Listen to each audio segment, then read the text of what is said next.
தலைவர் காலை பார்த்தாலே 2000 நாள் பார்ப்பான். தலைவர் செருப்பை மட்டும் கட்டி விட்டாருன்னா அதே 200 நாள் பார்ப்பேன் நான். ஆஸ்கார் அப்படி உருட்டி அப்படி தூக்கி போட்டு இங்க வச்சோம்னா அமெரிக்காவில் போய் ட்ரம்ப் மூஞ்சில விழணும். அந்த சேர்ல இருந்து கத்திய தூக்கிட்டு வந்தா அப்படி நிக்கிறாரு பாரு ஒரு சில்லு. ஜாக்கி சான் கால்ல ஊந்தான் தலைவா. செத்து போன ப்ரூஸ்லி படத்துல ஆவியா வந்து வாட்டு சொல்றான் தலைவா தர்பாருக்கு. அமிதாப் கால்ல ஊந்து நடக்கிறான். கலியுகம் அர்னால்டு போன் பண்றான். இந்த மாதிரி நான் புலப் சச்சிதே கிடையாது, இந்த மாதிரி நான் தமிழ் சச்சிதே கிடையாது, இந்த மாதிரி நான் எஸ்கேப் பண்ணதே கிடையாதுன்றான். ஹாலிவுட் கோலிவுட் பாலிவுட் தெறிக்க விடுவோம். அதக்கவே முடியாது என் தலைவனை.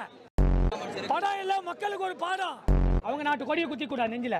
தலைவன் படத்தை ஒருத்த லால் சலாம் குத்தி தீப்பெட்டிக்கு 2 பக்கம் வருஷம் தீ பிடிக்கும். சூப்பர் ஸ்டாரை பார்த்தாலே தீ பிடிக்கும். அந்த சிகரெட்டே தலைவர் விடுற புகை இருக்கு பார்த்தீங்களா, அது மேகமா போய் ஆவியா ஏறி இயற்கையா வந்து மக்களுக்கு மழை தருது.